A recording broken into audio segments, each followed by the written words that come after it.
Nous sommes en 1519 et cette année est l'année où un homme, un Portugais au service de l'Espagne, va changer le monde et à jamais la façon dont nous le percevons. Son nom est Ferdinand Magellan. Son rêve, naviguer vers l'inconnu, découvrir une nouvelle route vers les îles aux épices et prouver que la Terre est ronde. Mais avant de partir en mer, Magellan doit préparer son expédition.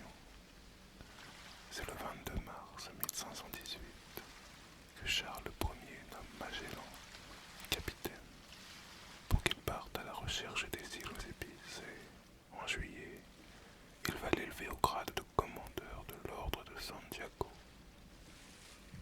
Le roi, en prenant cette décision, leur octroie le monopole sur la route découverte pour une durée de 10 ans.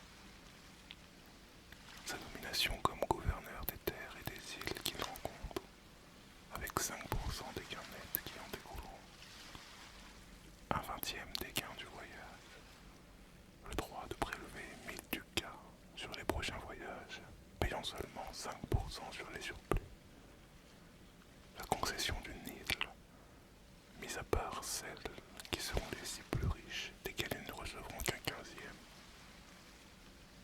C'est donc pour Magellan un pari audacieux, car il aura fort à gagner à découvrir tant de nouvelles îles qu'une route maritime. L'expédition sera essentiellement financée par la couronne et dotée de 5 navires, des caraques, qui se caractérisent par une coque arrondie, et 2 hauts châteaux avant et arrière. Les navires seront réarmés et équipés en vivres pour 2 ans de voyage. La décision du roi est prise et l'expédition commence à s'organiser. Mais de multiples problèmes surgissent dans la préparation du voyage. Une insuffisance pécuniaire d'abord, et des manigances du roi du Portugal, qui cherche à faire arrêter Magellan et stopper son expédition. La méfiance des Castillans, espagnols donc, envers Magellan qui est portugais, ainsi que la méfiance envers les autres portugais, que Magellan enrôlera dans son équipage. Finalement, Magellan, tenace et habile politiquement, fera en sorte que l'expédition voit le jour. Par l'intervention de l'évêque Juan Rodriguez de Fonseca, ils obtiennent même l'implication du marchand flamand Cristobal de Haro, qui fournit une partie des fonds manquants et des marchandises. Le 20 septembre 1519 donc, après des mois de préparatifs pour le moins mouvementés, 5 navires quittent le port de Séville. À leur tête, Magellan, déterminé mais aussi conscient du danger. Cette expédition n'est pas seulement une quête géographique et on est conscient, c'est aussi un pari qui pourrait être une question de vie ou de mort. L'équipage à bord est cosmopolite. Espagnols, portugais, italiens et même quelques esclaves se côtoient. Mais l'unité est fragile. La mer ne leur pardonnera pas un équipage désuni, et ils le savent. Alors tout le monde fait un effort et l'expédition suit son cours. Après plusieurs mois de navigation, les navires atteignent enfin l'Amérique du Sud. Ils longent la côte à la recherche du passage qui les mènera, l'espère-t-il, à l'autre bout du monde. Bien que l'arrivée en Amérique du Sud constitue une étape importante pour les navigateurs, qui savent alors qu'ils ont effectué une grande partie du chemin, elle n'est pas pour autant une période réjouissante pour l'expédition. La baie de San Julián en Argentine est sinistre, et c'est ici que l'expédition va devoir hiverner. L'eau y est grise, le ciel bas et lourd. La Patagonie est une succession de paysages désolés, battus par le vent glacé qui remonte l'Antarctique.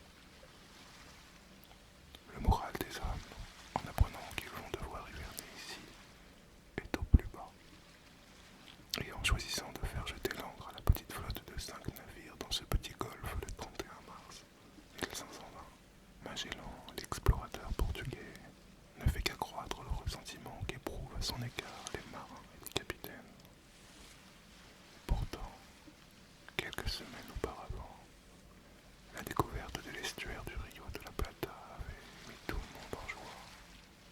Seulement, le passage tant espéré vers la Mar del Sur n'était que l'embouchure d'un fleuve. Tout l'équipage avait été déçu, et pour Magellan la déconvenue importante, lui qui était persuadé d'avoir découvert le passage qui relie l'océan Atlantique au Pacifique et qui le mènerait directement vers les mollusques, ces îles regorgeant d'épices situées dans l'actuelle Indonésie. Alors quand la décision est prise d'hiverner dans ces eaux si peu hospitalières, tout l'équipage et Magellan lui-même se posent des questions. À quoi bon s'entêter? Et si l'on faisait demi-tour? C'est la musique du découragement qui souffle à l'oreille de l'équipage et à celle de Magellan. Non, l'amiral, lui, est bien trop orgueilleux.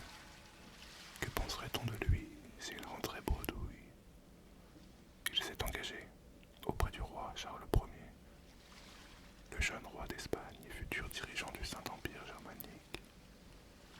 Lui qui a financé la majeure partie de l'expédition attend beaucoup de Magellan. L'enjeu est de taille, et s'il découvre une nouvelle route, le souverain agrandira considérablement son empire conformément au traité de Tordesillas, signé en 1494. Magellan est donc toujours déterminé, contrairement à son équipage, que le doute gagne. Le sel et l'humidité attaquent le cordage des navires autant que les âmes des abus. Le 2 avril, le natif de Porto va prendre une nouvelle décision qui renforcera son impopularité. Il déclare que les vivres et le vin seront désormais rationnés tout l'hiver. Cette décision va coûter terriblement cher, d'autant plus que parmi les membres de l'équipage, de nombreux Espagnols, en particulier les capitaines des navires du San Antonio, du Victoria et du Concepción, ne supportent plus d'être dirigés par un non-espagnol, qu'ils suspectent d'être plus fidèle à ses intérêts portugais qu'à la couronne espagnole. Alors, à mesure que l'incertitude et le désespoir grandissent, à mesure que le froid et les eaux deviennent de plus en plus agités, les murmures de la rébellion se font plus forts. Dans la nuit du 1er avril 1520, la tension éclate. 3 des 5 navires de la flotte se mutinent. Leur capitaine décide de renverser Magellan et de retourner en Espagne. La mutinerie est soigneusement planifiée, mais Magellan est rusé et déterminé. Il est loin d'être pris au dépourvu car il sentait monter la grogne. Alors dans un premier temps, il feint de négocier, cherchant à gagner du temps. Puis par des stratégies audacieuses, il rétablit l'ordre en reprenant un à un les navires insurgés. Alors qu'il envoie un groupe de fidèles marins reprendre le contrôle du Victoria, lui-même déjoue les mutins à bord du San Antonio. Magellan fait exécuter l'un des chefs rebelles, Quesada, tandis que d'autres, comme Juan de Cartagena, sont abandonnés sur la côte déserte de Patagonie. Un sort proche d'une mort certaine. La mutinerie est brutalement réprimée, et bien que Magellan reprenne le contrôle, elle va laisser des séquelles profondes parmi les hommes. Magellan est désormais craint et respecté. Il consolide son autorité et son pouvoir sur l'expédition, prouvant sa détermination à mener à bien sa mission coûte que coûte. Cet épisode est le point d'orgue des fragilités internes de l'équipage. Un équipage qui est encore fragilisé par ses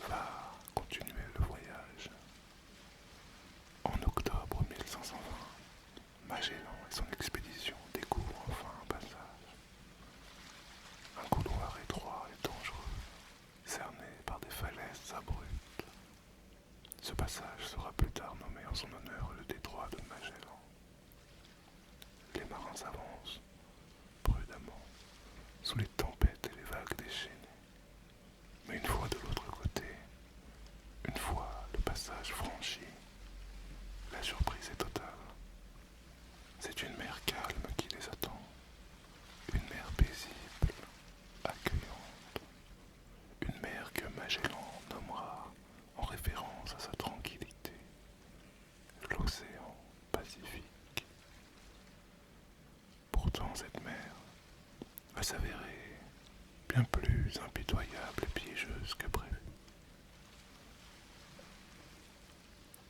Les semaines passent et le Pacifique est vaste, bien plus vaste que tout ce que Magellan et ses hommes avaient imaginé, bien plus vaste que les calculs l'avaient prédit.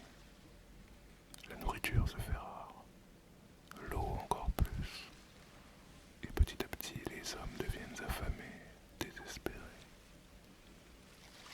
Certains commencent à mourir de faim et de soif.